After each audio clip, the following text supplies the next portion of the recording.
Hey everybody, welcome back to the Linen Library at the Curtis Mansion. Tonight is episode 6 of the podcast where we discuss burial rituals and the history and the psychology. And as always, you are here for the podcast that is a collaboration between the Veritas Project with the founder of the Veritas Project, Robert Curtis, and investigator Todd, which that's me, Todd Boyer. And welcome. Yeah, this is a topic that I actually know a lot about, because this is my job. I'm a funeral director, licensed funeral director and embalmer, so we deal with a lot of these topics every day. So it's something, hopefully, we don't need a lot of research about. Yeah. But there are a lot of different ones out there, and we're going to discuss some of the more famous ones and a few that we've actually just learned about very recently, or well, one in particular that we'll discuss that we learned about very recently. And hopefully we'll give you guys some good information and be entertaining in the process. Yeah. So, Bob, you want to go ahead and...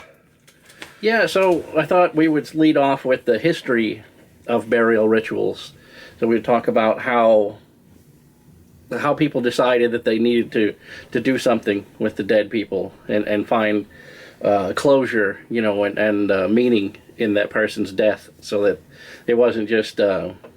like your dog or something, that you just kicked him in the ditch. People deserve better than that, right? And a lot of the burial rituals, the traditions and the history, a lot of the history, people were buried with things.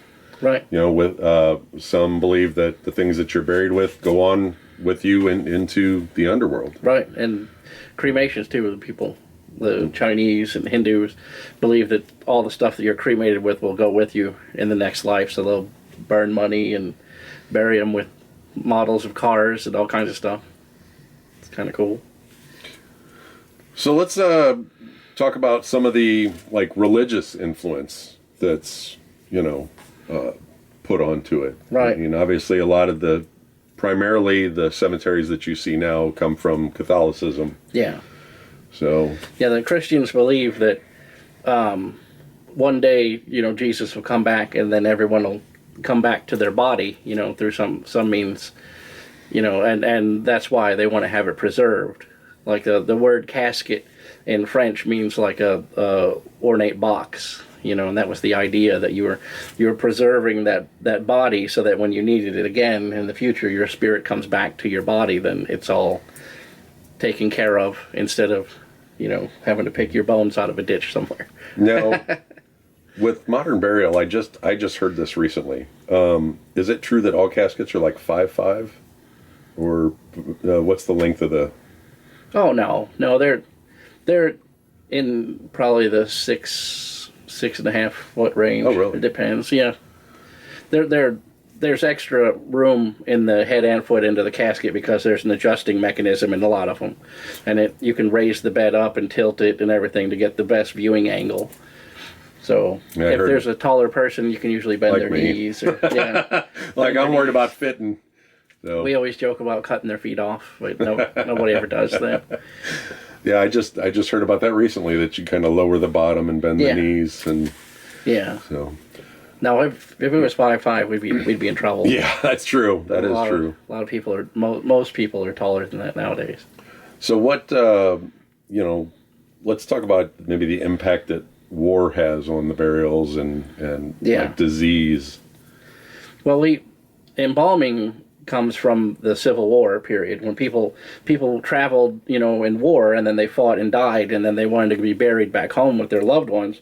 There was no way to do that. Mm-hmm. They'd be a rotten mess by the time they got home, especially in the southern heat. Right. So doctors would travel to the battle sites and then preserve the bodies and then ship them home, and that's where embalming comes from. The higher status you were, like a lieutenant or a captain or something, they was almost a given that they were going to be shipped back home to their loved ones. So what were the chemicals that that's used in embalming? Well, back then it was all heavy metals. It was like mercury and arsenic and all. What the idea was back then was that they wanted to kill all the bacteria in the body to preserve it. Whereas now it's linking proteins together. In the modern era, we use glutaraldehyde, and the way it preserves the body is it links the proteins together and makes them into a long chain like plastic almost. And then when the enzymes try to lyse, they try to break the cells down. They can't because the chains are too long for them to get in there. It's all chemical. We had to go through, believe it or not, to be a funeral director, I had to take organic chemistry and lots of classes just like a doctor would. It's a lot of studying. So let's talk about the way disease impacts everything. And I know that's a situation, obviously, you've had to deal with that over the past few years. Well, and disease affects it a lot because you have, let's say, like during the Black Plague, they couldn't bury bodies fast enough. Right. They would put them in the cemetery, and then you would have the contaminated groundwater where it would get into the wells and then poison everyone else. So then they saw a need to treat bodies back then, or they would burn them to get them broken down as fast as possible so that the bacteria didn't get into the water supply, So, and then the disease of the body also affects the embalming, because if a person has cancer and they're all goosed up with the chemotherapy drugs, it neutralizes the embalming chemicals. So a lot of times we'll get somebody that we didn't know had recent cancer treatments, and you'll embalm them, and they're like, man, they just will not take. They don't preserve good, and then you go back and find out, well, yeah, they had just gotten a cancer treatment right before they died. Oh wow. Yeah. So let's talk about some of the interesting burials. Like you want to start with maybe Egypt, mummification. Yeah, mummification. How about that? They would take a body in and use a big brass hook and go dig up out through their your nose brain and take the brain out.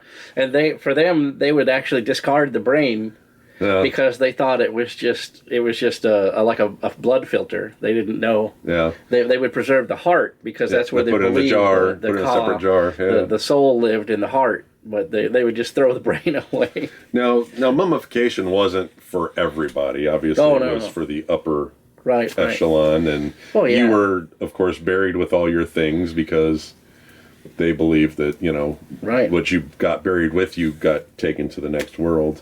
And they would sometimes mummify your guards. Your guards would be sacrificed and mummified along with you, so that your guards would be with you in the afterlife. Good help's hard to find, You got to put a wanted poster out there.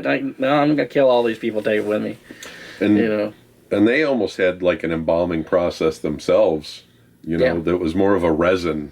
Yeah. That hardened everything up and salt. They took all the moisture out. Big jars. They would pack it with salt and save everything that way. And then the body itself was treated with oils and herbs to dry it out. And then that's why it's lasted thousands of years in some of these crypts. It's pretty cool. What do you think about the Tibetan sky burial? Yeah, that's kind of a thing. It's kind of cool, but they would carry a body up to a cliff or the top of a mountain and leave the body laying out there, and then birds would come and peck it away until there was nothing but bones left. Right, because their religion believes in the cycle of life. So your body is going towards feeding the next generation of birds, and it was good luck for your family. Yep. To say we fed, we gave back to nature. Gave mom back to nature. So. And I do believe after you've been up there, I do believe they collect the bones and actually store them. Yeah, they'd have like an ossuary where they would have like a family crypt, and they would stack all the bones in there, so that way they could go visit their loved ones, and say, hey, look, there they are. Let's talk about the one we just learned about in Florida. Which? The one where they found the 7,000-year-old bodies. Oh, the bog people. The bog people. Yeah. Yep. That's crazy. They had these people bound in like a fetal position, Yep. And then they put like a reed cage on top of the body kind of like an onion shape. Yeah. Well, imagine a basket, but without the weaving in between. It was just the tines of the basket and it held them under the water. Right. And the peat preserved their bodies, and they're finding 7,000-year-old bodies. Right. With their brains are so intact that they're actually able to pull DNA. Out of these the whole brains. body was intact. Yeah. They could test the DNA on these people and find out what their ancestry was, and people who are alive today have actual lineage back to these people. It's kind of cool. That's a neat one. Oh, so one that popped up that I know we didn't have on our list, and we're trying to stay on track here, but this is one that I just thought of. All the tunnels under like England and everything that had all the bones. Oh yeah, in France. In France that just had tunnels and tunnels of bones. Oh yeah. There's a cathedral that's made out of bones. Yeah. Can you imagine that? Yeah, you spend your afterlife as a chair. Right. There's like stacks and stacks of humeruses and skulls. Like, man, trying to get your mind around how many bodies that is, I mean, yeah. Because I've seen them where they've shown the tunnels of just walking up, and it's literally, 8-foot tunnels from floor to ceiling, just bones stacked one on top of another. Yeah, it's crazy. Was it that they didn't have some place to bury these people, or what's the situation with that? I think it's the same thing, that they just ran out of spaces to bury them, or they would bury them and then disinter them, once the body had broken down, then take the bones there and then put someone else in that grave, to break down. That's what they call the ossuary, is like a bone garden, I think is what that means. But. So along with the Catholic burials that we were talking about before, there's actually, a few things that go along with that have changed over time too. You go back to Western days, and this goes along with your job too. They'd measure the guys up and they'd make them a pine box. Yeah. And you've seen in movies where they put the coins over the guy's eyes. Right. That's simply to keep the eyelids shut. Right. I mean, nowadays there's different things they do to keep the eyelids shut. But that was, if you ever see them put coins on the eyes in the Western movies. Yeah. And a lot of times they would take pictures, and especially if it's somebody famous, people would pay to get their picture taken with that famous dead body. Right. Right. Yeah. The Greeks would put coins on their eyes so they could pay the ferryman to ferry them across the river Styx. Yep. But in the West they would do it to pretty much hold their eyes closed. So. Alrighty, we had a little technical difficulty there. We had to fix real quick. We're gonna have to bump the mouse every once in a while. We have a cheat sheet behind the camera that you guys can't see on a monitor, and it closed. Our little cheat sheet closed. Right. We're flying blind. We're going off the script like usual. Yeah. But it's entertaining. Right. So. Right. So Vikings. Viking funeral's my favorite. Yep. Yeah. That's the dream right there, is to get Viking funerals legalized in America. There's nothing, as a funeral director, there's nothing more that I would like this to take my bow and arrow out and shoot a corpse and set it on fire. So they'd place them in a wooden ship and then push it off. Yep. And then the head of the family usually got the first shot. Right, and they would fire flaming arrows at it until it caught fire. And then the rest of the family, and then the village would join in. And I'm sure you guys have seen them on TV. Yeah, Vikings or what's that one? The comedy. I love that show. It's called Viking on A in Sweden, but it's called.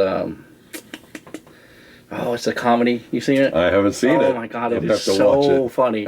It's supposed to be like a Vikings, like a historical TV show, but it's actually a parody, and it is absolutely amazing. It's so funny. But that show is really good to watch because it covers a lot of real historical stuff, and they're kind of tongue in cheek about it, but it's more of a historically accurate play than the Vikings TV show was. Oh, gotcha. Because they go over the Etistupa, which is where the people of the village would request that the elders would throw themselves off a cliff In the very first scene of that show, they talk about the eta stupa. That's one of my favorite things. They're just like, so what do I do? He's like, you jump. Why? Why would I jump? Like, because you're old and you're a burden. You're a burden on your family. You jump. That's what you do. And they're like, well, I don't want to. I'm not going to do that. The other guy's like, yeah, I'm not going to do that either. The slave's like, well, somebody has to do it, you know. So then one guy's like, for my family, and he throws himself off the cliff. It's good eating. You would love it. Good eating. Yeah. So, along with the Viking funerals, you know, that was their send off to Valhalla, and the best way to die was in battle and die, basically, like the Japanese would put it, with honor. Right. You know, so you got to feast at the table of Odin and you would go to the mead halls, you know, of Valhalla. And we drink and we fight and we drink and we die. There you go.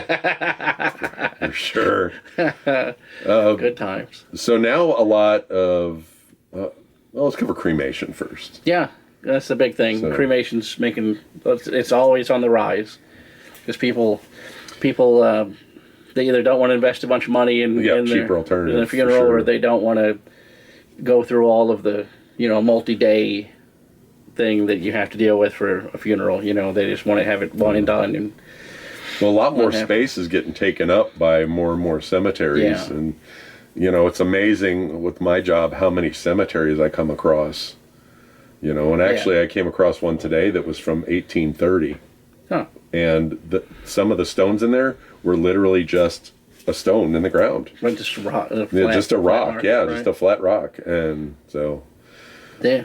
But the cremation, you know, do you see a lot at your work? Do you see a lot of people taking and keeping, or do you see them getting cremated and then they spread it somewhere, or do you really see a lot of the end of that? It's not, in the beginning, I would say it was mostly they would just take the ashes and then they would keep them around the house. But recently, I think it's about 50-50 that people bury the ashes. Gotcha. And we have a lot of people that didn't want to be, you know, cremated, but they've decided that they would rather be. They have that fear of being buried alive. A lot of people still have that, you know, and and one of the ways you can prevent that is by being cremated first, because then you're just dust and they put you in the ground, so there's pretty much no chance of you being buried alive. But I always, as a person who makes that arrangement or has that conversation with people, it's always funny to think in my mind, you know, I wouldn't say it to a person, but you're afraid of being buried alive, but being burned alive, that's pretty cool, right? That's what they're thinking, right? You know, like, I couldn't stand to be buried in the ground. Like, yeah, but if you were still alive when you got burned up, that'd be pretty bad too. That'd be pretty rough. Well, that's where the phrase "the dead ringer" came from. The bell, because they had created systems where they had a chain or rope that went down into the casket, and there was a bell on top, and if you were buried alive, you pulled the rope and it rang the bell, so it was a dead ringer. That also comes along with where the graveyard shift came from. Right.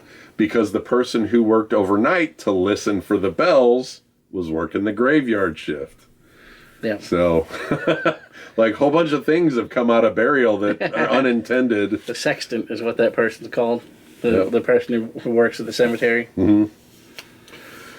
So let's talk about green burials. That's a relatively new. Here in St. Louis, that's a big thing. Because Bellefontaine, I always say Bellefountain because you know, but that's a large cemetery with a lot of famous people. All of the who's who of St. Louis have mausoleums there. The Bushes and the Munganess and Bomeritos and Lamp and all of them. The Queenies, they're all buried there. So. The green burial is basically we take your body and then we treat it with herbs instead of chemicals. We just put like this, I forget what they call it, Kanaga water or something like that. It's like a really, really strong herbal water, and then we put that all over the whole body, wrap it in linens, and then put that into a wicker casket. And then we go process to the cemetery like we normally would, but over there they have a cart that they put the body on, and then the family actually pushes the cart out to the graveside and then takes the body off, and then they lower it down into the grave with ropes instead of using the casket lowering device. Yeah, it's pretty neat. I think it's more of like a traditional type of arrangement, 'cause Right. then the people who are there, they have to actually handle, Right. the basket instead of like the steel casket with the handles on it, Well, I noticed that, along with that, they're starting to add saplings into that mix. So if you want to get buried on your own property, you can, add a sapling into the mix and have a tree actually use you as fertilizer for that tree to grow for the next generations. I mean, if you want to leave something, it's a way of leaving something behind. It's kind of cool. There's been a mythology ever since I've been in the business that a lot of the old cemetery workers will tell you that the reason why you see a tree growing up out of a grave is because there was a knot hole in that casket, and then it grew out of the knot hole. Out of that knot hole. But I don't know if that's real or not. But I'm sure it's just some seed fell down from somewhere, or bird from a bird, or something. Or scaps from some animal or something. Yeah. But they always used to say that all the Old time. wives. Like it was a knot hole grew that. You know that, right? I'm like, I don't know, man. That's pretty. It's they always say 6 feet under, but a casket really is. It's about 3 feet under. And there's no knot holes going to grow up. 3 feet of dirt without any light or anything. That don't hold water, I don't think. So let's talk about the way that Walt Disney is buried. What did they call that? Prometian? Is that what they say? Prometian. Yeah, it's on our list right there.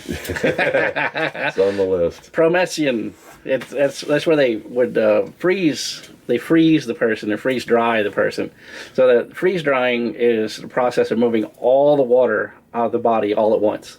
So basically, all your cells just stop what they're doing, and then they're kept in like stasis until in the future, much more intelligent people figure out some process to come back and unfreeze you, and then they can fix whatever you were dying from. Right. But a lot of people always say, well, when I die, then they're going to freeze me. Like, well, you're already dead, though. Well, right? well, and not only that, but like in the freezing process, if any crystals form, they basically cut all your cells up. Yeah, it destroys all the cells. So, but they'll bring you back. You'll be a mush. If you're dead, if you're already dead, you already died from a stroke or cancer or whatever, and then they freeze you.